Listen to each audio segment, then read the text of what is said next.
Bonjour tout le monde. Donc, on est dans le chapitre 4. Donc, le chapitre finalement, donc, sur les réactions endothermiques et exothermiques.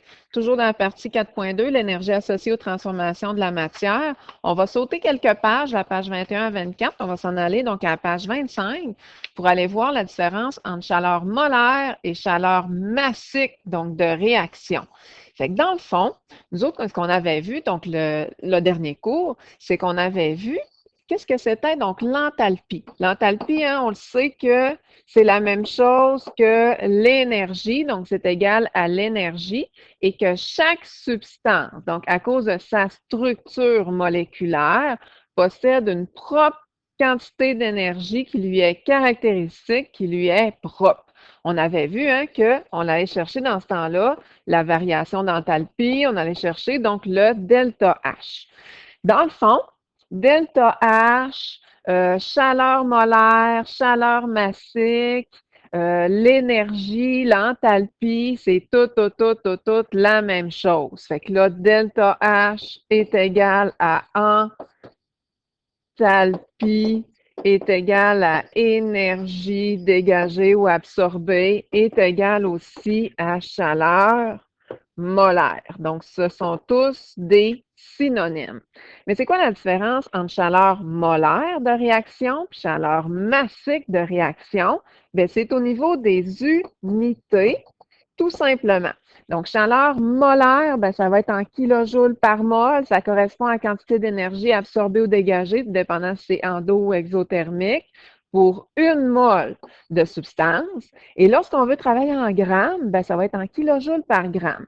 Nous, notre préféré, ça va être la chaleur molaire en kilojoules, donc par mol, qu'on va aller donc travailler. On peut aller chercher ça, donc le delta H, la chaleur molaire dégagée ou absorbée, donc avec plein de façons, 4 façons qu'on va apprendre dans les 2 prochains chapitres, chapitres 4 et 5, mais on peut aussi aller avec des annexes, donc annexes 9 à 11. Je vais aller vous montrer, regardez. Donc, si on veut savoir, admettons, la chaleur molaire de dissolution dans l'eau de quelques substances, donc on les a là ici, dans le fond, dans notre annexe 9. Si on s'en va donc aussi donc dans l'annexe 10, il y a la chaleur de formation donc de quelques substances. Donc, on voit c'est négatif, ben, c'est exothermique, c'est positif, donc c'est endothermique. On a donc aussi, je pense, l'annexe 12. Donc, ben, l'annexe ici qui se poursuit. Donc, comme ça, à page 423. Ça, c'est dans votre cahier d'activité, donc à la fin. Ça se poursuit donc ici aussi, donc à la page là, 424. Je pense qu'il y en a un tout dernier, ici. Celui-là, là, ben là, c'est des substances donc organiques, donc ça se poursuit à page 425. Mon Dieu, c'est long, ce qu'il y en a là finalement, donc des substances. Puis c'est la chaleur molaire de fusion et de vaporisation, donc de quelques substances donc aussi. Fait qu'on a donc chaleur molaire, donc de fusion, chaleur molaire, de vaporisation. Fait qu'à savoir, en tout cas, là, que vous les avez, là, si vous avez besoin, vers les pages là, 400, donc 21. Fait qu'on vient ici. On se rappelle hein, que les équations donc chimiques, habituellement, donc on était habitué de ne pas avoir de variation d'enthalpie. Là, si on veut avoir une équation thermique, ben, on va aller ajouter à ça donc une variation d'enthalpie. Et tout est respecté. Hein. On se rappelle que dans une équation, comme de L à L, je ne sais pas si vous avez vu, on a divisé par 2 donc les nombres de moles. Donc 2 divisé par 2 qui va donner une mole de H2. Ici, on a une mole de O2. Si on la divise par 2, bien, c'est sûr que ça va nous donner une demi. Ici aussi, 2 divisé par 2, qui va nous donner donc 1. Donc, à savoir que l'énergie aussi, elle va suivre les proportions. Donc, elle va être conservée selon les proportions. Donc, on va falloir la diviser donc par 2.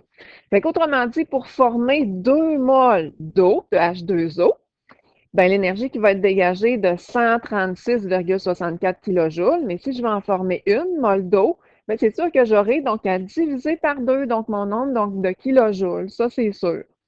Et si aussi je décide d'inverser donc ma réaction, je ne sais pas si vous voyez là, ici, mes produits se retrouvent au niveau des réactifs. Et on a mis les réactifs ici au niveau des produits. Fait que si je regarde bien, pour la formation d'une mole d'eau, ben, il va avoir un dégagement de 68,32 donc kilojoules. Mais quand je décompose l'eau, ben, c'est bien certain hein, que l'énergie donc va suivre donc nos produits qu'on va envoyer donc au réactif. Donc pour décomposer donc de l'eau, il va falloir former 68,32 donc kilojoules. Fait qu'à savoir hein, que mon nombre de kilojoules va être conservé. Fait qu'ici, on le sait que la réaction est exothermique parce que le chiffre est au niveau des produits. Puis ici, ben, c'est une réaction endothermique parce qu'il faut procurer de l'énergie pour diviser donc la molécule d'eau. Puis, ben, pourquoi que je sais ça? Ben, c'est parce que l'énergie est du côté donc des réactifs. Des réactifs. Autrement dit, une équation peut être réversible. Donc, si j'inverse les réactifs et les produits, ben, il faut que j'inverse aussi mon nombre de kilojoules. Ici, bien important. On va l'écrire important. Il va y avoir des questions, donc dans l'examen, c'est sûr, là-dessus. Il faut être capable de changer les unités, de passer de chaleur molaire à chaleur massique. Autrement dit, de transférer les kilojoules par mol en kilojoules par gramme, donc et vice-versa. Fait qu'on va aller faire un exemple et on finit avec ça, donc aujourd'hui. On nous dit, si la chaleur molaire, autrement dit le delta H, la variation d'enthalpie, c'est la même chose, de vaporisation de l'éthanol est de 39,3 kJ par mol, quelle sera la chaleur massique? Fait que dans le fond, je veux transférer donc les unités kilojoules par mol en kilojoules par gramme. Bien sûr, on va se servir donc du tableau périodique et on va travailler avec notre éthanol.